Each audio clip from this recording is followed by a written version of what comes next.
choice, and now it could possibly be picked away. We saw the Diana banned, and I believe Croco has something planned for us. Of course, could be taken. I think you're just not as worried about the Rumble pick here if you're Frederick Brion with the Renekton, you know, because earlier on in the game it's going to be hard for him to get picks with the Renekton, whereas something like a Nidalee or you know, could be a lot more powerful. But they leave it, he takes it, Live Sandbox take. We don't know exactly where it's going just yet, but we have a pretty good idea. Jace kind of solidifies that he's going to be in the jungle, but Jace could be played mid. He gets to choose based on the mid matchup.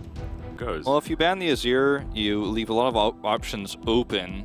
This picking the Akali here feels like you've really given up on any sort of late game transition. You're looking for extremely tempo-based early game lead, and that is what they're going to take here with the Azir ban. They don't go towards the Victor. They're not going to go down that two-way street we saw Live Sandbox do previously with their Lee Sin pick. They're going to go very much more all-in down the control aspect of the early game. Akali can obviously scale well later on in the game. If she gets a very early lead, she gets snowball, I guess, more than scale is the better term. But this is a very greedy composition from Frederick Brion. Very much about those early game fights. Oh. And okay, it's going to be the Tahm Kench Jhin towards the bottom side. Of course, Effort was known for his Tahm Kench. Hopefully we get some of those stats up. Certainly played a heck of a lot of this champion over his career. There's a lot of poke with this composition.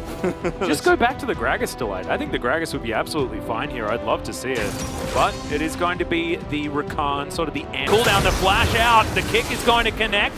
Q lands as well as in goes on. He waits for the perfect timing. And he's going to be able to lock down that first blood. Croco, in the meantime, is stealing away all of the enemy jungle. Bait's up here, too. And Hoya's having the worst time, Wolf. This is not what you want. His bar is almost ready. Yeah, well, he might be able to get something done, as Summit may have started this a little bit earlier than he wanted to. There's a teleport. I don't think they can get anything out of this. Yep, Nara into the wall there as he manages to grab the solo kill. In goes Lava as well. They'll trade 1-for-1 any day of the week. Now Lava might actually have died here, as now he's looking to try and get himself out. Shuriken backflip just to create some distance. Effort in the area. Flash still available here from Lava. Does end up flashing his double flashes for Live Sandbox. They're not letting him get away, and he's not going to. Fate locks down that kill. This is now 2 for 2. It's 2 for 2. It's not enough of a lead here for Frederick Brion. Ganking, of course, as we can see on our screen. Live Sandbox definitely ready for it, but Summit underneath the turret now just gets the solo kill. He is going to be taken down as the equalizer has to be walked down. Lava comes on in to save Umpty, but it's a 1-for-1 yet again. Frederick Brion have brought the gold all the way back.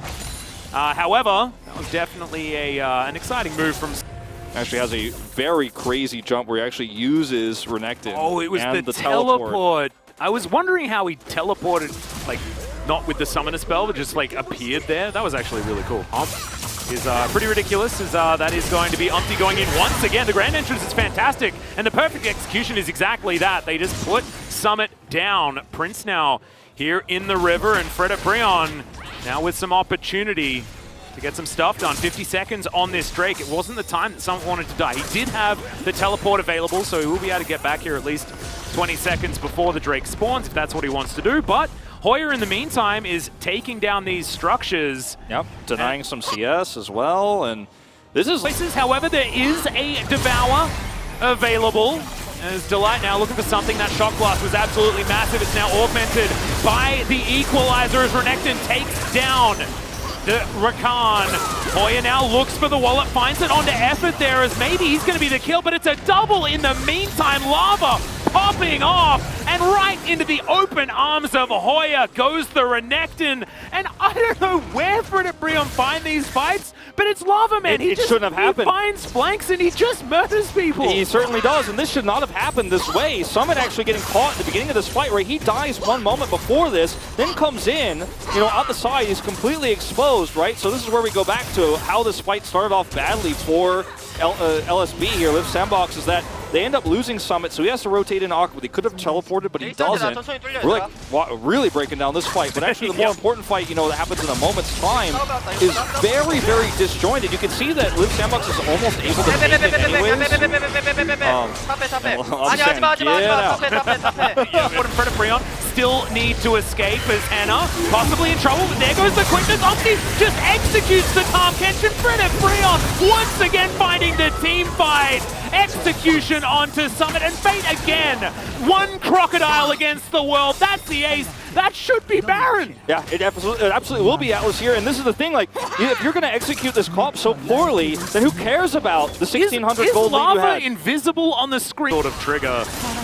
Equalizer still being sat on right now as 2 inhibitors, 3 inhibitors fallen down, and Fred and Breon with all of the agency in the world. They can go around the teleport to come forward from LAVA. Observer's going to spot it this time. Summit, very early flash. Fantastic grand entrance to come through. But the Kalista already taken down. Can they still win the fight is the question. Of course, the answer from LAVA is absolutely yes. It's a quadra kill. Can it be the Penta for LAVA? Back-to-back games with a phenomenal performance. And yes, they will be able to give it to him. The celebration, as that's the pentakill in our first match of LCK Summer 2021, and it's Fred and Breon that gives it to you. Fred and Breon back with a vengeance here. That's the last of the Nexus turrets. A 17-6 kills game. They were tied 3-3 with a composition that needed to get an early lead. Things look dire. Things look impossible in the early to mid game for this squad, but a few overextensions from Summit and Liv Sandbox gifts them their way back into the game. They put so much priority on the top lane. They put so much into Summit's basket in terms of getting that Jace fed and getting him ahead, but his positioning in some of those skirmishes was so poor that he was either picked or forced to leave the fight early, and those 2 Drakes go over to Fred and Breon. They have the early advantage, and they're able to snowball the game for a different reason than we expected. You think this is a comp with the Akali Lisa that needs to get kills, and just crush the early game. Not so much when the game gets turned on its head around those skirmishes where Summit is out of position. And I keep saying Summit, I keep talking about how he stood in these fights and how the fights were set up by him or not set up properly by Liv Sandbox, but I think that really is the crux of this game. Again, Fred and Breon showing great finesse, great ability to just kind of sit back and play a calm game right? Because it was a fight that could have actually gone Liv Sandbox's way. But actually, it's Hoya who makes the massive knock play and stuns everyone to guarantee the team fight win. And then the Penta comes through. Like, LAVA gets the Penta here, but a lot of this was through the CCs of Delight and Hoya. Yeah, I think that Delight actually played that one very well. I love the selflessness from Hannah, like flashing on in there. I don't know whether he needed to flash into the middle of a million people and die. However, he did it, and it looked like he was sacrificing his life for the good of the team, because then his mid laner gets a pentakill, and you can see just how excited the players are as well. And yep, LAVA certainly getting a lot of work done. Akali outdamaging a Jace, in a game like this. The 80 carry damage really is this a sign of things to come? I don't think so. Because I've been watching other regions, and thankfully 80 carries do damage over there. But this is a game that I'm not used to seeing a graph that looks like this. Yeah, no, it's definitely a bit of a weird one for sure. Remember, this is LAVA too. By the end of last season in spring, was somebody who was kind of being phased out. It almost felt like for Yaharong, who came in late in the season.